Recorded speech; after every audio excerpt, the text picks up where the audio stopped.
It is Thursday, February 5th, and this is Irish Illustrated Insider. I'm Tim O'Malley, joined today by Tim Priester and Drew Mentok of Irish Illustrated, Pete Sampson, The Athletic.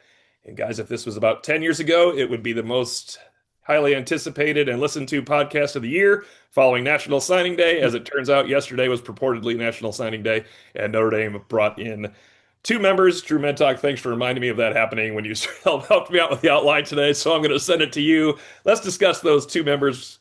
One of them very, very important for the 2027 season, perhaps. Yeah, I mean the most important one is getting Teddy Gerard and him reclassifying. He didn't get to sign in December. Other teams were still pursuing him, especially schools like Indiana. So getting him in the class, and holding on to him, and he is a guy with a lot of potential, as everybody's written and talked about. So we'll see getting if he can be the guy who might have the potential to replace a guy like CJ Carr, but they're going to get him on campus over the summer, and you got him coming in. So that's a noteworthy thing and relieve some angst that I know some people on our message board still had even earlier this week. This is Tim. This is like it's like the Bear Bryant days when you're just bringing in. You brought in as many as you want. They have 38 guys. Yeah. They got 38 guys coming in. That's more than a third of the roster. That's new, and it's not. It's not. It's eight. This crazy thing with Porath, the kicker. I mean, why don't we? Why can't we just include his name? I don't understand. But there's seven in the portal situation. I guess he was never in the portal. So yeah. Yeah, I don't think he was allowed to go in the portal. Yeah. Okay, but he's still coming to Notre Dame along with 37 other guys. So I don't understand. Yeah, I think he basically comes in as kind of like a walk-on would come in 5 years ago, where you're he's going to be part of the team, but he's not he's just a regular student for a day. And I'm going to go out for football. I bet he makes it too. He's the guy that's going to make it. He will make it. And we have pronunciations, which is key, which I think is key. I don't know that. I saw that at the bottom. Yeah, they weren't that confusing this time around. No, Grayson McHugh is much easier to say. He's not McKehoe or anything like that. No, right? Exactly. O'Shea Hennessy. O'Shea Hennessy. Yeah. That's a great one. But that's what we get on National Signing Day these days: pronunciations and talking about kickers that drop out of school and walk on. So that is the National Signing Day report. You heard it here first at Irish Illustrated Insider, guys. That is crazy, though. There is news before we get to a real fun thing to say about National Signing Day here. Blue Gold game scheduled officially for April 25th, making way for a concert on April 18th. It is a great date for those of us that celebrate spring break and also winter travel because everybody's easily home from spring break on April 25th. And I believe practice, this is the most important probably for our listeners, practice is scheduled to start unofficially on March 20th, Friday.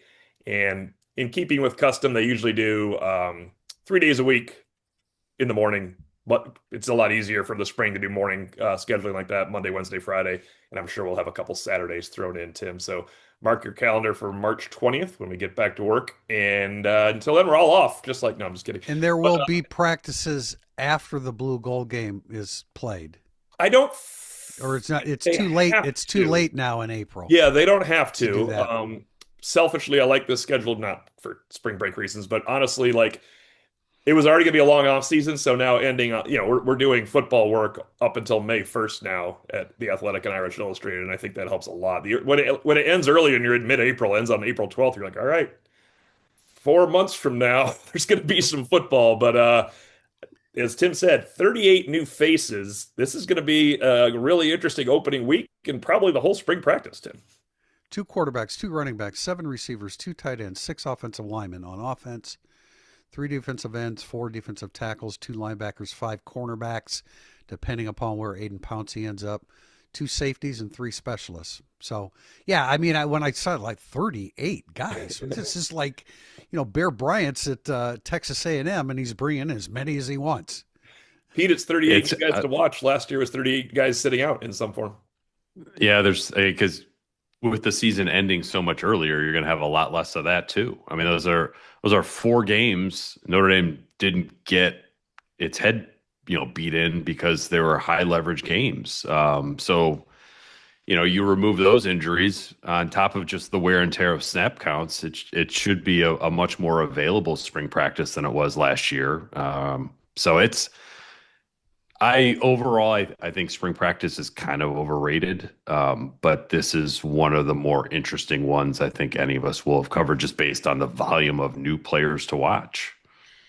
Yeah, and to that point, I think even just with the playoff run last year, they had more practices from that than they were going to get in spring too. So you just look at that extra work, like it wasn't necessarily all that important. Whereas now guys will need some of that, and with the new additions, I think at least 30, 31 will be on campus already too. So like you're getting a lot of new guys on campus acclimated right away, which is in addition to the crazy numbers, just so many guys are coming early, especially the freshmen, and obviously a lot of them are guys that are intriguing. I'm Now gonna the give teams that make the national title game this coming season, I mean that there's going to be 2 weeks between the semifinal games.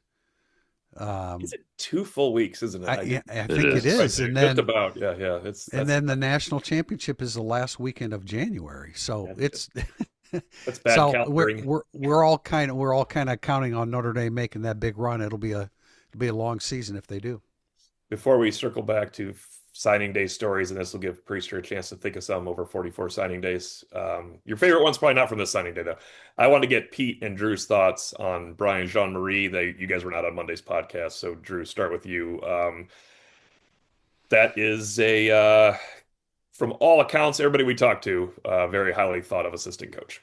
Yeah, I mean, a guy that brings a ton of experience. He's been around the game for a long time, worked for a bunch of different programs. He's recruited some really high level players, maybe not the most recently, although he did bring in Nathaniel Owusu-Boateng to Michigan. So he still got some guys that Notre Dame was definitely interested recently. And I think it's interesting just some of the people he's worked with, sticking with Charlie Strong, going to Michigan. So he's worked at some schools that do care about academics more than others and stuff like that too. So I think it's a big hire, and I know he was potentially going to go to Georgia Tech until recently. So getting on him and getting him to replace Al Washington so quickly, I think is a big move, and kind of lets Notre Dame start getting ready for spring and stuff like that a little easier. Whereas if this had drug on or they hadn't gotten a guy for a while, this could have been maybe started to get in to be a little bit more of a big deal, but they got it done quickly. Yeah, I think they could have waited, I think, and it would have been fine based on Ash, Partridge, Henry being there. Trey Rader gets mentioned on this podcast a lot. He's there too. So I think that, having somebody with a little bit of familiarity with Ash helps. I feel like my big takeaway from the staff turnover is like, I know last year we talked about, is this Chris Ash's defense or is this Notre Dame defense? And they kind of like tiptoed around that concept. This is Chris Ash's defense, man. It's his staff. He's calling the shots there. I think that Chris Ash is going to have a lot more influence on sort of the culture and direction of Notre Dame football this season than he did last year. And one, Bo, if this is next year and we're podcasting on February 5th, we would be 11 days removed from Notre Dame playing in the national championship game. Wow. Yeah. I think the stuff, not everybody agrees, but I think the affiliation with Chris Ash, I think, is good and important. And I've mentioned this a couple times, and I piss people off when I say it, but the whole idea of a national search for a coach, I'm sure on some occasions that happens, but it's not realistic because it's a profession where you want a comfort zone with your coaching staff. So, Brian Jean-Marie is not a guy that, has that connection with Ash, but the other two hires did. Going back to Jean-Marie, he was a grad assistant for Lou Holtz. I mean, he was around Lou Holtz, Paul Johnson, who was a classic tough guy football coach. Drew, you mentioned Charlie Strong, 10 years, a lot of loyalty there, Jim Harbaugh, etc. So I think it's a really good group. Everybody talks about home run hires. I think that expression is overused a little bit sometimes, but and Aaron Henry, when you have to replace a Mike Mickens, you better be damn good. And he's damn good. And I think most people would contend that Charlie Partridge is one of the better defensive line coaches in the country. So when you consider you lose 3 assistant coaches on the defensive side of the ball, I think they did a good job. The main thing is when you keep your coordinator, that's that's where you are able to really keep your continuity. I I think wanted to throw in one thing. This you guys didn't get to this Monday, but I thought it was worth mentioning. You remember how many times last year Marcus would talk about like mirroring fronts and coverages? yeah, Like marrying. we're just like, what are you talking about? Like no one ever talks about this. Yeah. They're not going to talk about that anymore. Like we're like Chris Ash has a defensive line coach and a defensive backs coach that know exactly how he wants to call, when he wants to call it, the way he wants to coach. Everything will be synced up next year, despite the fact that there's three new coaches, in the defensive meeting, or maybe it won't be synced up in the first quarter of Wisconsin, but we're not going to hear about disjointed fronts and coverages next year. It's just going to be a defense, and it's going to be Chris Ash's defense. We'll throw out to the people that bring up national searches and that because I kind of understand this contrarian look. Like Harry Heastand, Mike Elko, Al Golden, Mike Mickens. Did you give me those four as four of the best hires of the last 15, 20 years? Only Mickens had anything to do with the coach at all. Like they went out and got Harry Heastand. They went out and got Mike Elko. They went out and got Al Golden.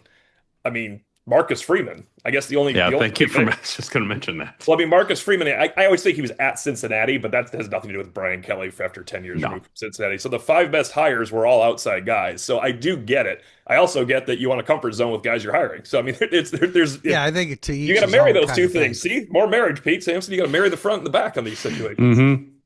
Yeah. Jawan Sider, Dylan McCullough. Yeah, Like, yeah, you could find good ones out there that are not as well. I only bring that up because it's the preference of the coordinator, and obviously to Chris Ash, that's very important. Yeah.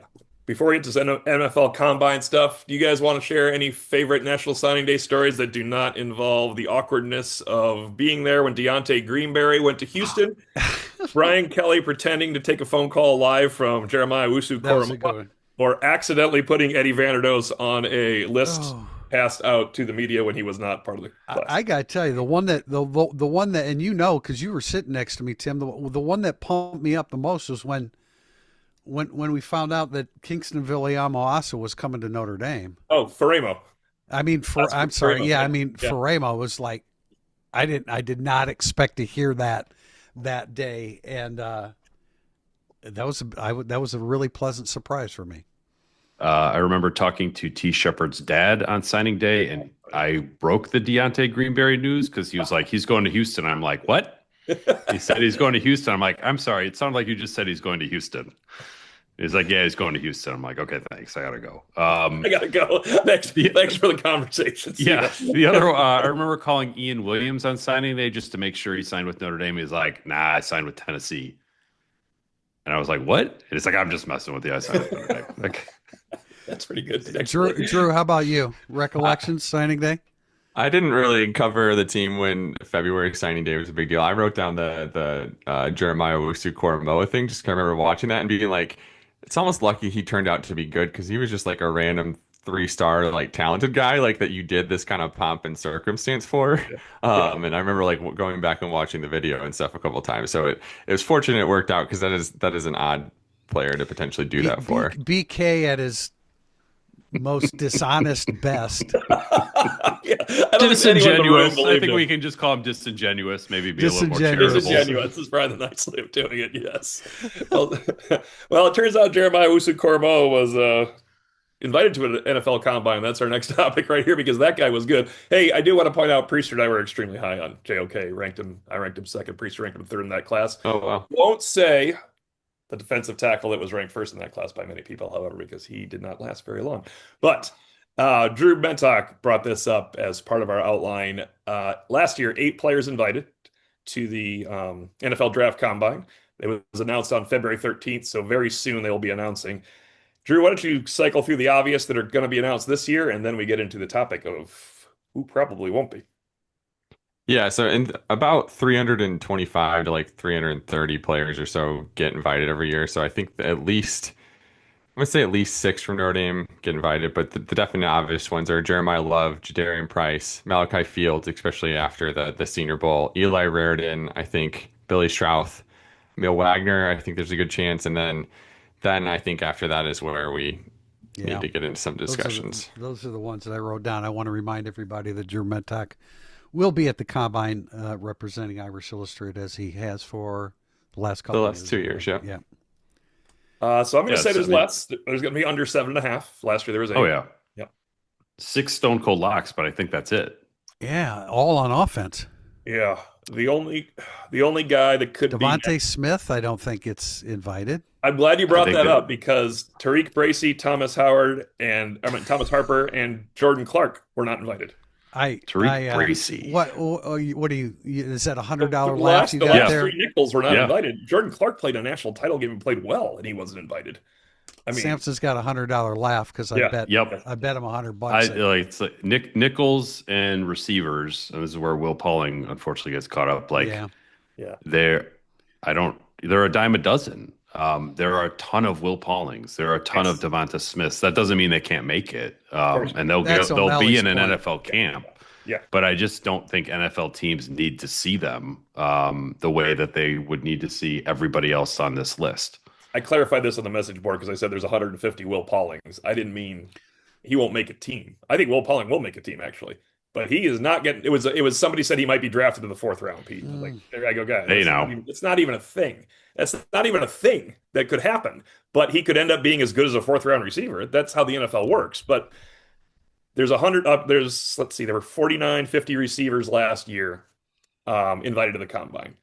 Bo Collins made a team, fared well, and he was the 8th lowest rated player after the combine at his position.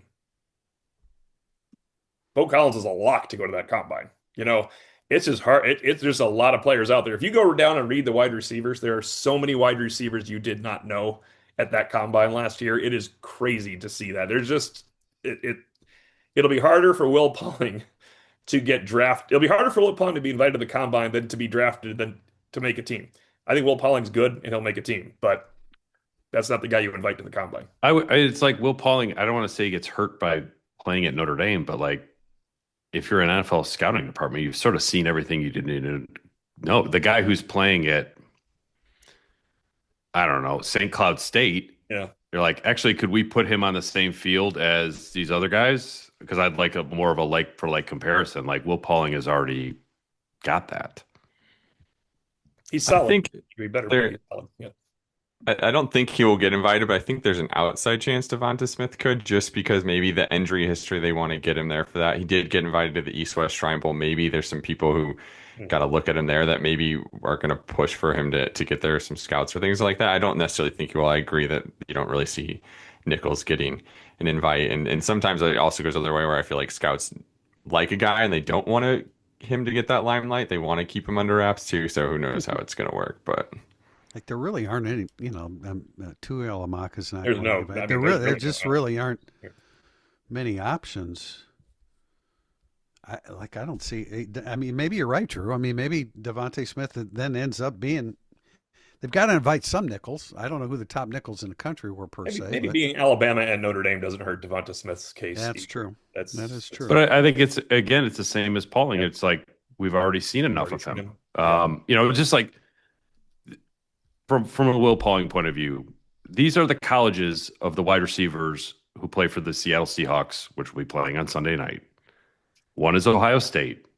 The other ones are Eastern Washington, Right. Weber State, Lenore Rhine, and what am I missing? Duke.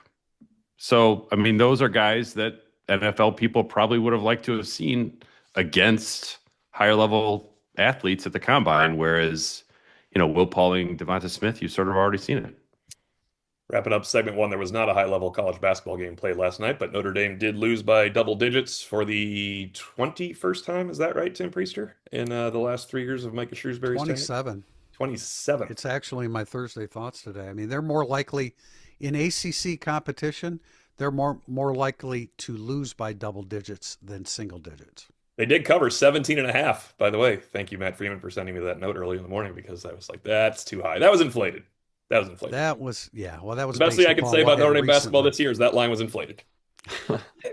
Hey, the backdoor cut was open all last night. That was very impressive. That's right. We were talking ICCL basketball earlier today. That's true. Yeah, and I want to say this because like everybody rips on how much Braden Shrewsbury plays, and I think there's no doubt that there are times where he plays too much, but the guy's got to play. I mean, now he's Yeah. taken the ball to the bucket, and they need that. There are a lot of deficiencies in his game. When you're a shooter like that, you can't afford to play 30 minutes and score 7 points. And there are times where like he'll go long times, and a half without scoring. But this team, they've got to have him on the floor. They just do, and that means ineffective play. Sometimes Cole Serta, I think, is getting better, a little bit more consistent. He's a threat. I like the future of Brady Kaler. I really think that his length and his game overall will help them. But they have 8 games left. I wrote about this in Thursday Thoughts. They can win 4 of them. They can win. They might be able to win 5 of them actually. Duke, they're not going to win. NC State, they're not going to win. NC State's pretty good this year, but at Pittsburgh, they're terrible. I should have this in front of me, but they really They have play a Georgia chance. Tech here, Florida Georgia State Tech this here, weekend. Florida State here. Yeah, I mean they can Stanford, win. Boston College too. So they Exactly. play They can 4 win of the 5 of bottom those. 7 ACC teams right now. All have 3 or 2 wins in conference. So they do I'll have some of their easier games coming up.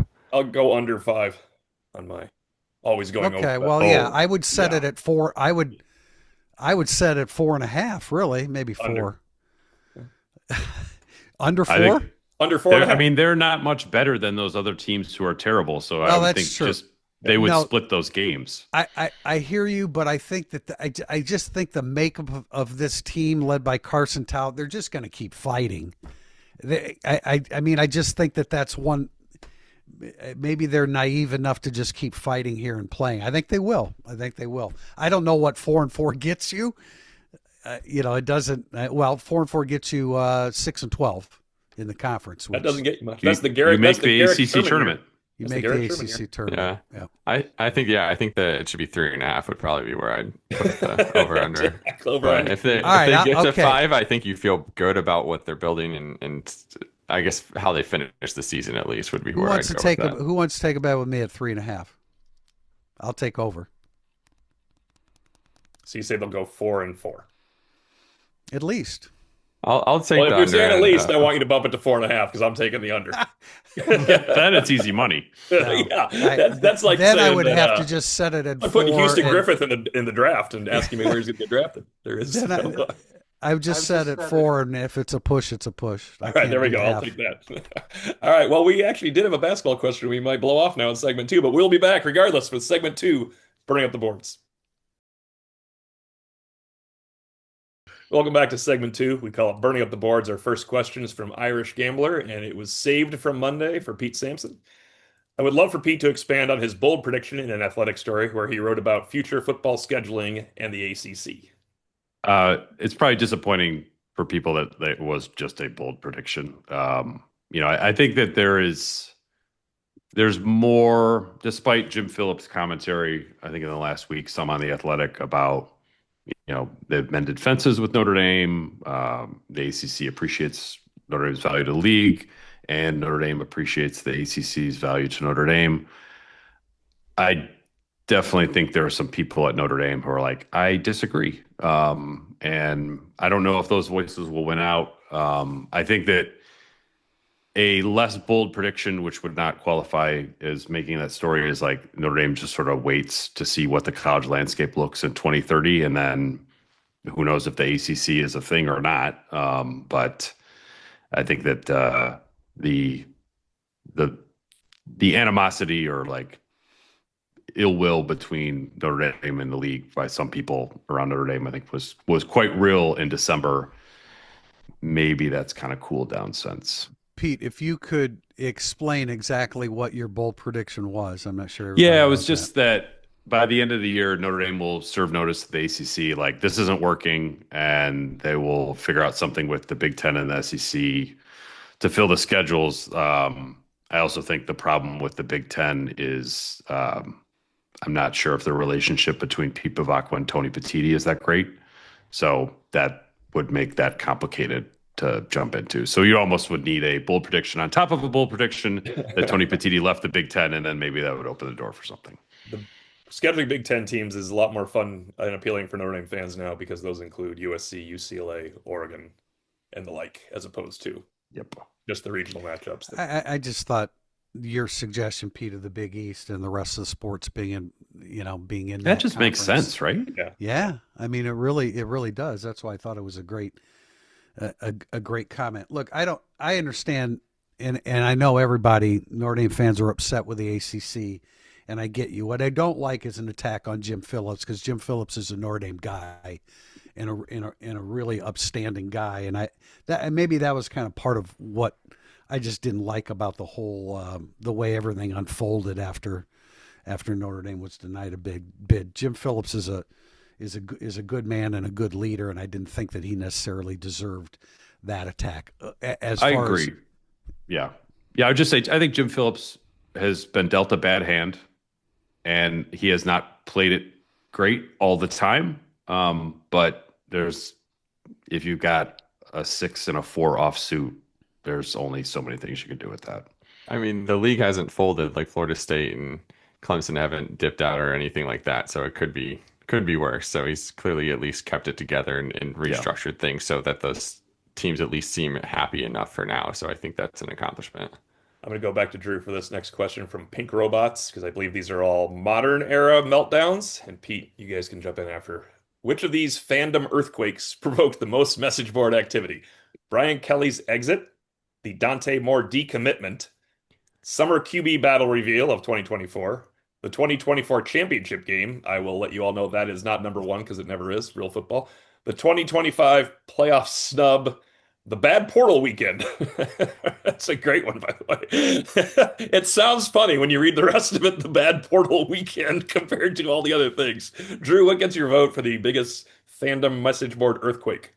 So I didn't cover the team when Brian Kelly left, so I am not aware of the message board meltdowns during that. I wrote down the playoff snub and I guess maybe with Irish Illustrated just leading up to that specifically too. I kind of looped that whole thing in together and that was a lot. So that's where I'm going to go. I mean, maybe that's a little bit recency bias, but I felt there was a lot of angst and was very well aware of it.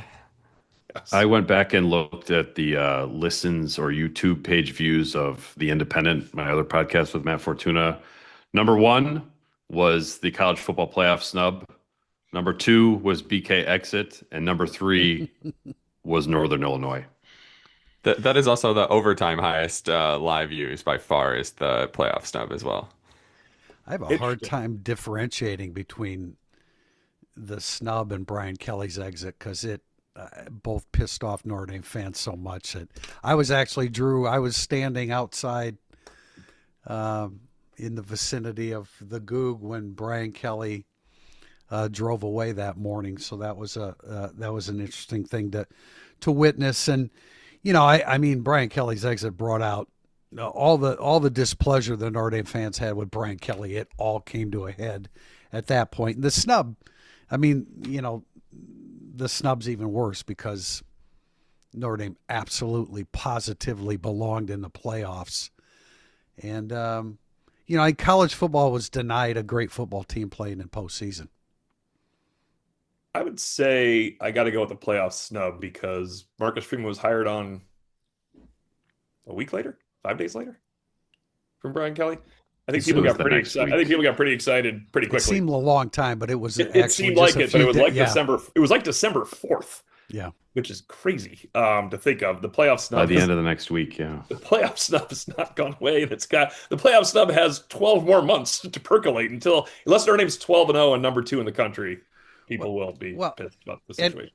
We knew it was we knew it was going to happen. Like, well, once the name flashed, you're like, oh, it is officially not going to work out so well here. That once the Alabama name flashed, that was crazy. I mean, we didn't know. I didn't know after Alabama got worked by Georgia, it was going to happen still. I did not know that at all. I did not go into that day thinking Notre Dame wasn't getting in the playoff. Okay, well, that's fair. At all. I wrote what I wrote. Yeah, but then 3 days before, but then they got there. Then they got I mean, Notre Dame was minus 1,800 when that game ended. I did a Q&A with Eli Raridan like a week ago, and I was asking him just like, hey, what was that morning like? He's like, we were a little bit nervous, but then we looked on like DraftKings or FanDuel, and we were minus 2,500 to make it. And we're like, all right. I think we were good. Like we're all a little bit nervous, and then I was like, so was the oh shit moment when Alabama popped up. But he's like, oh yeah, that Yeah. was like, you're Yeah, I like, oh think my we all. god, Yeah, this I is everybody was gonna was. sitting in happen. this same spot because I had a full house and we're getting ready to go out to basketball. I was like, oh my God, did Well, this just turn? Oh, and remember that P. Bavak was said, we were led to believe that we were in. And when he made that comment, I'm like, that's not what I thought because I can't think of the gentleman's name from Arkansas that headed up the committee. Hunter But Yurchek. thank you. He had indicated weeks in advance that if Notre Dame and Miami were ever close in the voting, in the polls, that Miami would get the nod. So, But Bavacqua meant over Alabama.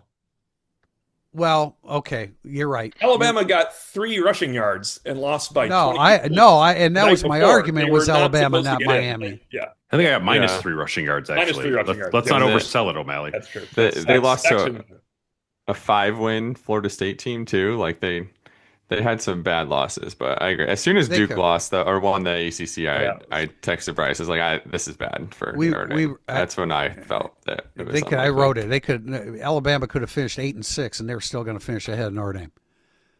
I mean, it was so ridiculous. First of all, the flip flop of Notre Dame and Alabama for no apparent reason, and then Oh no, they went. No, they had a great. They went up. They went for Auburn. it I on mean, fourth kidding down. me? They went for it on fourth down. God, unbelievable. Yes. I All mean, right, we'll Drew, go you down. get the next We'll go, question, Drew. Yeah. we'll go down in college football history as just an absolute screw job. Our next question is from VA Doc 88. If the Irish need another QB to play meaningful snaps in 2026, who would be the best QB based on what you know now? I will put that in there because I don't have an answer. So you go. I don't. There is no answer. Oh. There's no answer other than Hebert's been in the program. That's it. Yeah, but they were trying to Can bring you- in 2 guys, and they weren't trying to bring in Hebert as of conversations in understand. December. I understand, but neither of Yeah, these it's two. probably not Hebert based Yeah, I'd on say that, not Hebert. I'd but say not Hebert.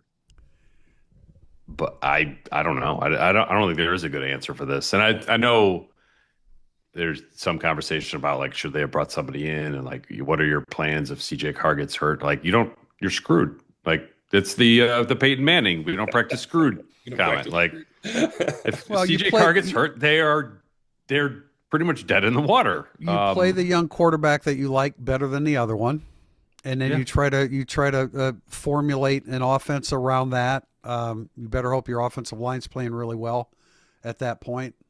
Turn around and give the ball to Jeremiah Love and Jadarian Price, which is why they're not as talented as they used to be. But on my point entirely. But go ahead, guys. Just look at all the rest of the talent.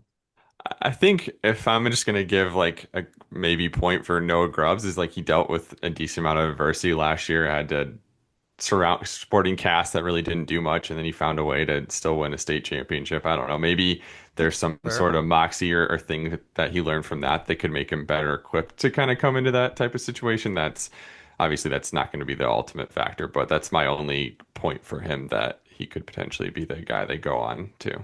I will say Grubbs simply because he'll be here in the spring, and junior in high school Teddy Gerard will not be. That makes it hard to take over for Notre Dame's football team when you're a true senior in high school next September. It's just a little harder. Now, if it's November, like people always assume, what if CJ Carr gets hurt? Like it's the Wisconsin game. But what if it's in week 10? Then maybe Teddy Gerard will have moved up because really interesting thing will be August. Like who's your scout team QB? Whoever your scout team QB is out of these young guys is not playing during the year because he's not learning any more offense. Like you're done if you're the scout team QB, as opposed to Buckner could have learned something quickly. And by the way, I have to bring this up. I don't believe it's happening. And I will credit the colleague that sent me the text yesterday. If it does, I got a text yesterday that said, have you heard anything about Buckner? I have not heard anything about Buckner, but that text is making me look into the quote, have you heard anything about Buckner? Because it wasn't like standard conversation about life. I know my understanding talking to people close to him was he's got eligibility. Somehow he has a year. Yeah, I didn't really understand it, but he has. Yeah. He Just has a appeal. year of eligibility. Just appeal. So there you go. Put that on the boards, Jack Freeman. Well, AI that could talk about Tyler Buckner now.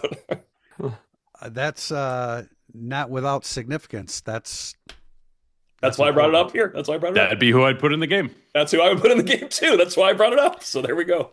All right, we have a question from J Burke 87. I've heard this podcast mentioned before, something to the effect of it would be okay for Notre Dame to keep getting 1-year rentals for the nickel position. What is it about the nickel that lends itself so strongly to grad transfers?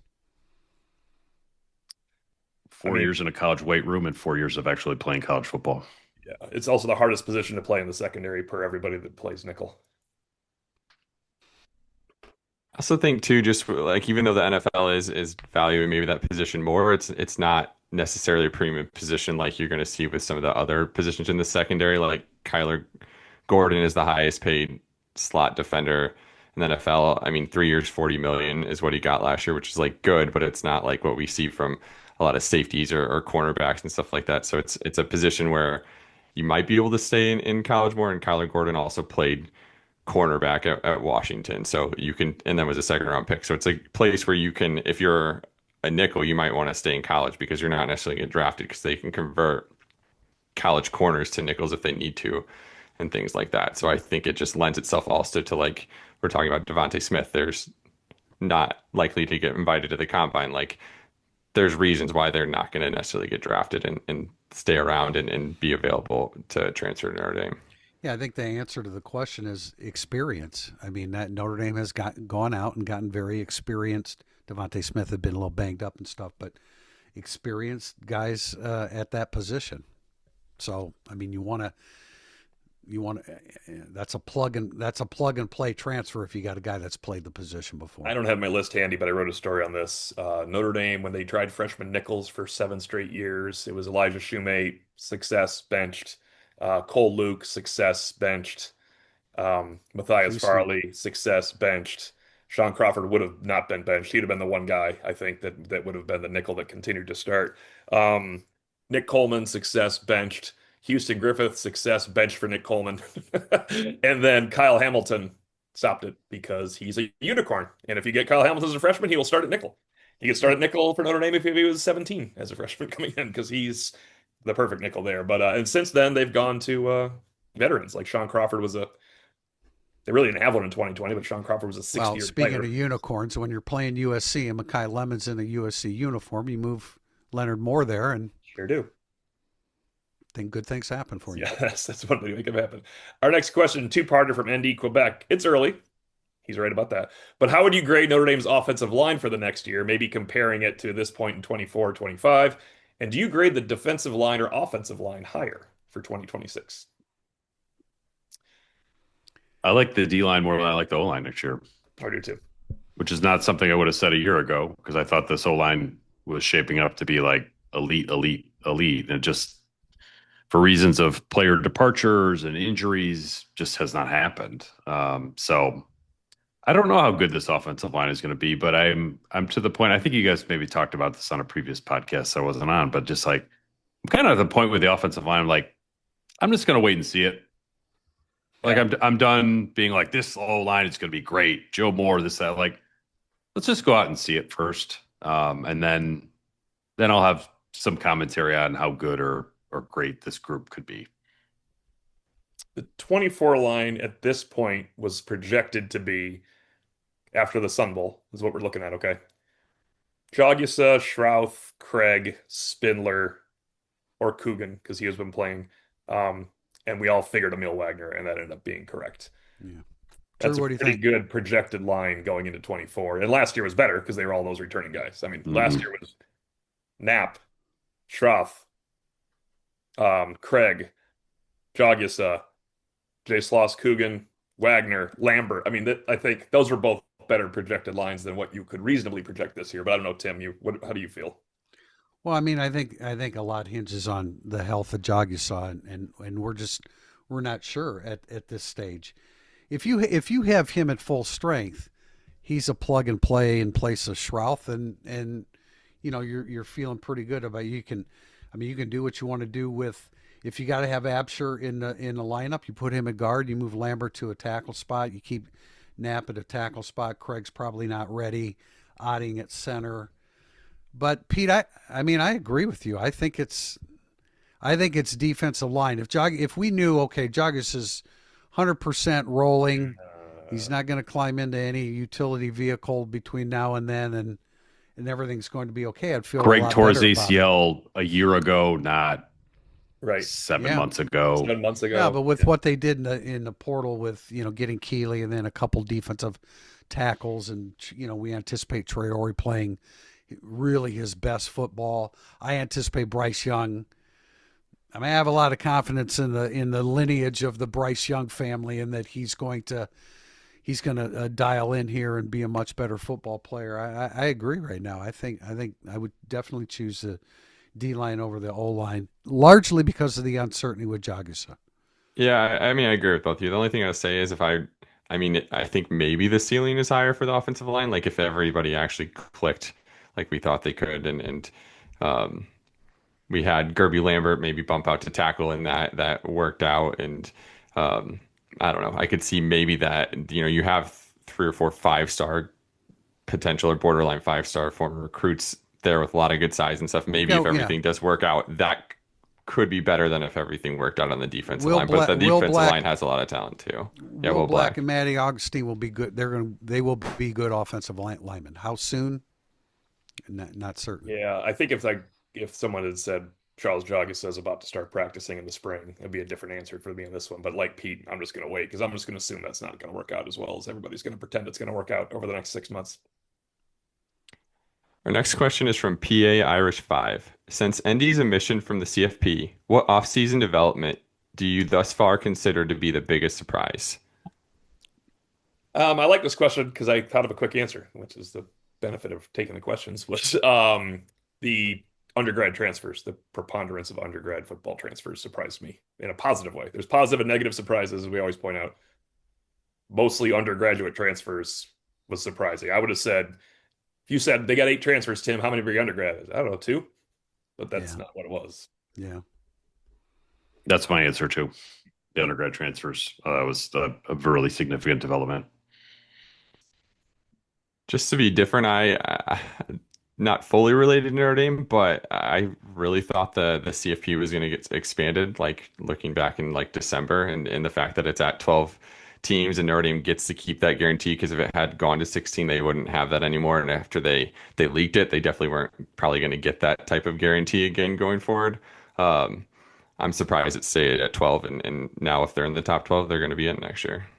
Yeah, it's a good point, Drew. I was too. I mean, I figured it was fairly certain they'd go to 16 because when in doubt, you expand.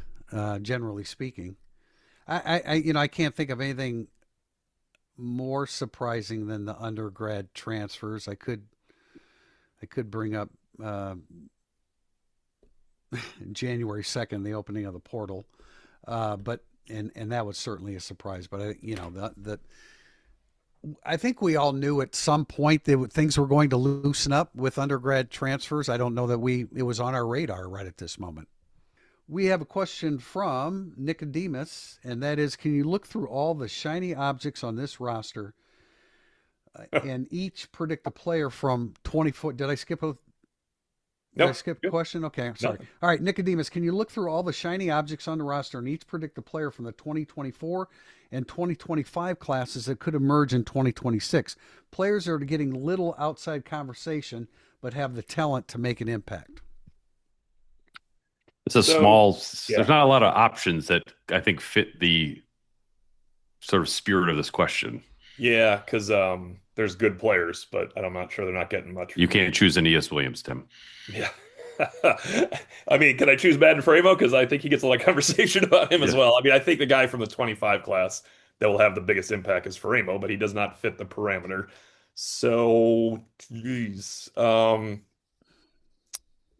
Lambert doesn't fit the parameters of this question No. either. All right, Micah Gilbert. Micah Gilbert. He's my guy. I wrote down 4 guys. Micah Gilbert was one of them. Kedron Young was one of them. I like Logan Thomas. I don't know where he fits in necessarily. I just think he could be a good player. And then Ethan Long would be from the freshman class of, I think nobody talks about at all. is totally lost to where the secondary is, but I think has a chance to be a good college player. Yeah, I mean, I wrote down Keaton Young as well. If he can come back, and I mean, there's definitely openings at running back, and so I mean, I really like James Flanagan coming in. I know he started playing a little bit last year. He's also a guy in high school who like was used more for defense and blocking and stuff. So I feel like maybe now that he's been on school, he'll have his first spring and stuff like that. Maybe he's a guy who could really start elevating his game as a receiver, and I think there's a lot of potential there. So I know he has. There's some other good tight ends, and he'll have some competition. But I still feel like there's a lot of reason to be optimistic about what he could do potentially this year. True, I think it was a previous podcast. You brought up Micah Gilbert's name. Maybe it wasn't you because we have so many people rotating through. But Tim, that's my choice, Micah Gilbert. And I mentioned Bryce Young. I think he's really going to come alive.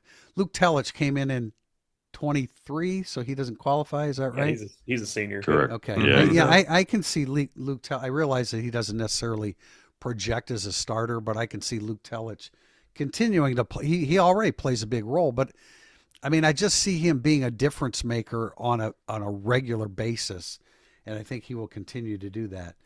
Cooper Flanagan, who I know they really like, not necessarily as a guy that's going to get downfield and catch 35 passes, but just what he can do for them, in 12 personnel. But Micah Gilbert's my first choice. Tim, you didn't read the whole question. You forgot the last sentence there. Oh, Did you get that joke? sorry for all the punctuation. Did you get that joke from the Yeah, I message? got that. I get that joke. Yeah. That was him. That was him, not me. Yeah, It's a great I question. better start proofreading the AI transcription Sorry here. for all the punctuation. It was one of my favorite things I've seen in a question form. so, Absolutely fantastic. I so I can't look believe at Priester didn't mention Cole Mullins for this I question. look No, we banded the name for just a little oh, bit. he's like your Aeneas Williams. Just Yeah, mentioned we're too not- much. I'm just until I see him playing. Well, you can imagine I was just giddy at Arkansas when he Yeah. was getting all that playing time. And I thought, see, I've always been like, he was like, Jesus, he's better than I even thought. But he didn't get a lot of run after that.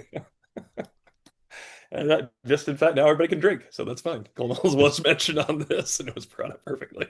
All right, our final question is related to Notre Dame, the Super Bowl, and well, national holiday, Super Bowl Sunday. Irish from A2. Other than Joe Montana, what is your favorite memory from a Notre Dame player in a Super Bowl? And after that, we'll offer some predictions.